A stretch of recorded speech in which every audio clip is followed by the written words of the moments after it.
মন্ত্রী, আজ থেকেই সুলতানাতের দায়িত্ব তোমাকে দিয়ে গেলাম। আমি যতদিন না শিফাপুর জয় করে ফিরছি, তুমি এই সুলতানাত পরিচালনা করবে। যথা আজ্ঞা জাহাপনা।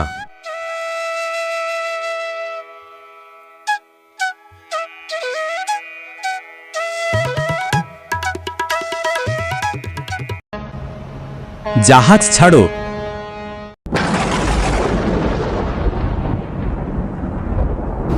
সামাল সামাল সামাল ভাই, সামলে চলো মাঝি।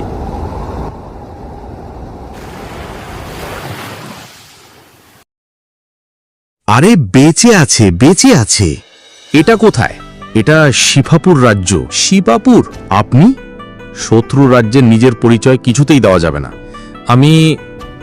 আমি বহুরূপী। আমাকে এখানে কোথাও কয়েকদিন থাকতে দেবেন? আপনি আমাদের সুলতানের কাছে যান, তিনি দয়ালু। একটা ব্যবস্থা আপনার ঠিক হয়ে যাবে। কোন দিকে দরবার? ওই দিকে। আচ্ছা, ধন্যবাদ।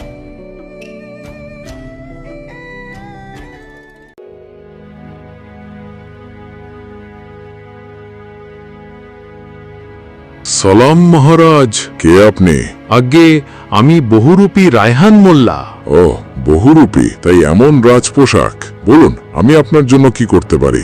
দয়া করে আপনি যদি আমায় কিছু কাজ দেন তাহলে খুব উপকৃত হই। আমি সব কাজই পারি। ওহ বেশ, আমার বাগানে একজন মালির প্রয়োজন আছে, যদি আপনি পারেন। হ্যাঁ হ্যাঁ, নিশ্চয়ই পারবো, নিশ্চয়ই পারবো। মন্ত্রী, একে বাগানে নিয়ে যাও আর এর থাকার ব্যবস্থা করে দাও। ও হ্যাঁ, নতুন পোশাক দিও। যে করেই হোক কদিন গা ঢাকা দিয়ে থাকতে হবে, তারপর কি করা যায় সেটা সময় বুঝে সিদ্ধান্ত নেব। কি মধুর! সাকিনা, এই সাকিনা! হ্যাঁ রে সাকিনা, কি বাজায় রে বাঁশি? আগে আমাদের নতুন মালি রায়হান মোল্লা।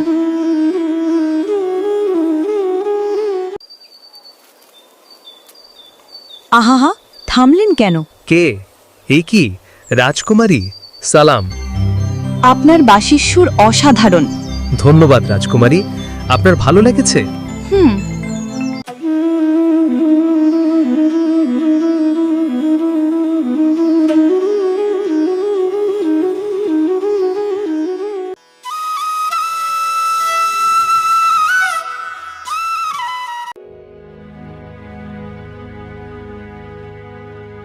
জিহ্বাটা দেখাও মা, তোমার জিভখানা দেখি। কেমন দেখছেন কবিরাজ? আজ্ঞে জাহাপনা, ভালো। এই কয়েকদিনের মধ্যে রাজকুমারী অনেকটা সুস্থ হয়ে গিয়েছিলেন। বেশ বেশ বেশ, তাহলে আগামী মাঘী পূর্ণিমায় রাজকুমারীর স্বয়ম্বর সভার আয়োজন করব। সমস্ত রাজ্যে ঘোষণা করে দেব। না আব্বা, এখনই নয়। না মা, আবার কাসিমাবাদের সুলতান যে কোনো মুহূর্তে আমাদের রাজ্য আক্রমণ করতে পারে। তাই তোমাকে নিয়ে আমি প্রথমেই চিন্তামুক্ত হতে চাই। তোমার মায়ের মৃত্যু তোমাকে যেভাবে অসুস্থ করে তুলেছিল, আমি আর কোনো ঝুঁকি নিতে চাই না।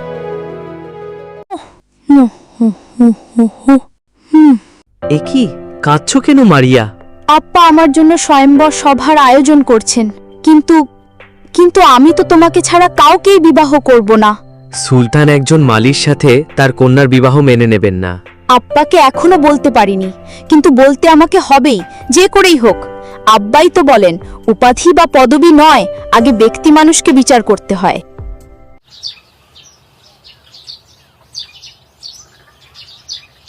এ কি মা, বেশ তো সুস্থ হয়ে গিয়েছিলে, আবার কি হলো? কিসের দুশ্চিন্তা তোমাকে অসুস্থ করে তুললো আবার? আব্বা, আপনি স্বয়ম্বর সভার আয়োজন করবেন না? কেন মা? করবেন না দয়া করে। কোনো সুলতান বা রাজপুত্র নয়, আমি আমাদের মালির রায়হানকে বিবাহ করতে চাই। কি বলছো মা? তুমি রাজকুমারী, তুমি বিবাহ করবে একজন মালিকে? কেন আব্বা? আপনিই তো বলেছেন মানুষের কথা ভাবো, তার পদবীর কথা নয়। না না, এটা হতে পারে না। জাহাপনা।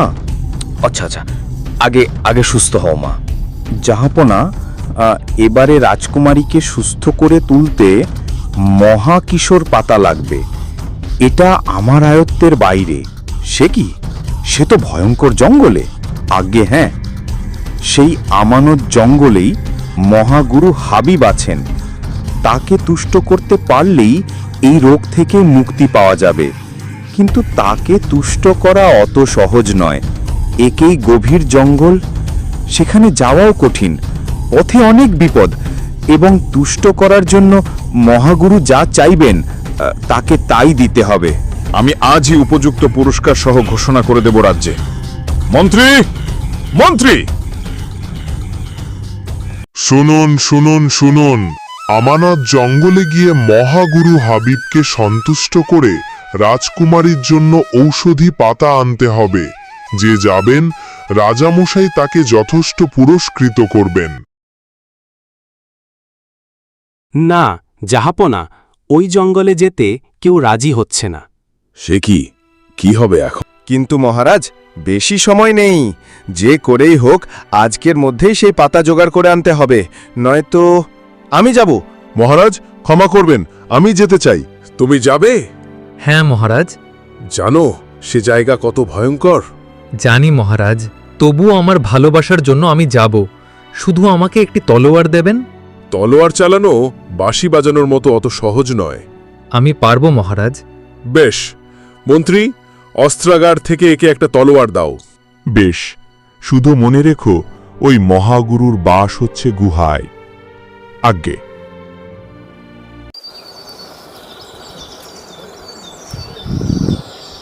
হায় রে, যে রাজ্য আমি যুদ্ধে জয় করব বলে বেরিয়েছিলাম, আজ সেই রাজ্যের রাজকুমারীর জন্য এমন বিপদও মাথা পেতে নিলাম। ভালোবাসার এতটাই জ্বর আছে, আগে জানতাম না।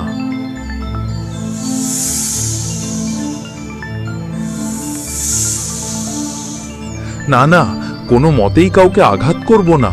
খুব সাবধানে এগোতে হবে। ভাবনায় অন্যমনস্ক হলে চলবে না।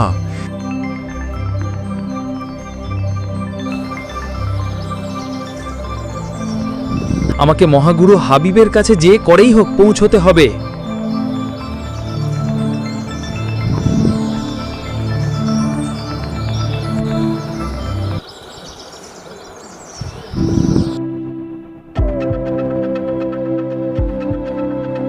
মহাগুরু, মহাগুরু দেখা দিন, দেখা দিন মহাগুরু, দেখা দিন।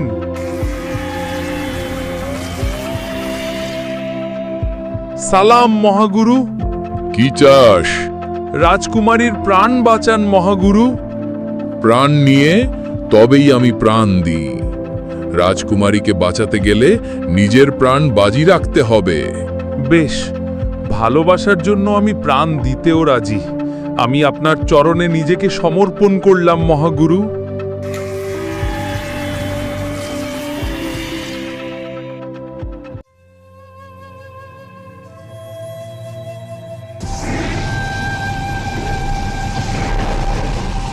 মহাগুরু হাবিব, সালাম মহাগুরু। শুধু আমাকে নয়, তাকেও সালাম জানিও, যে তার ভালোবাসার জন্য নিজের প্রাণ বাজি রেখে তোমাকে বাঁচিয়েছে। সে কি, রায়হান?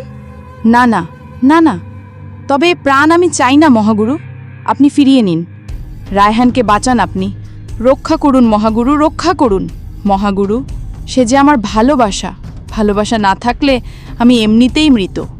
সেই মৃত জীবনের চেয়ে শারীরিক মৃত্যু অনেক ভালো। যে প্রাণ আমি একবার দিই, সে প্রাণ আমি ফিরিয়ে নিই না। তাহলে আমি নিজেই নিজেকে শেষ করে দিই? দাঁড়াও, তোমাদের দুজনের ভালোবাসা দেখে আমি মুগ্ধ। তথাস্তু, রাজকুমারের প্রাণ আমি ফিরিয়ে দিলাম।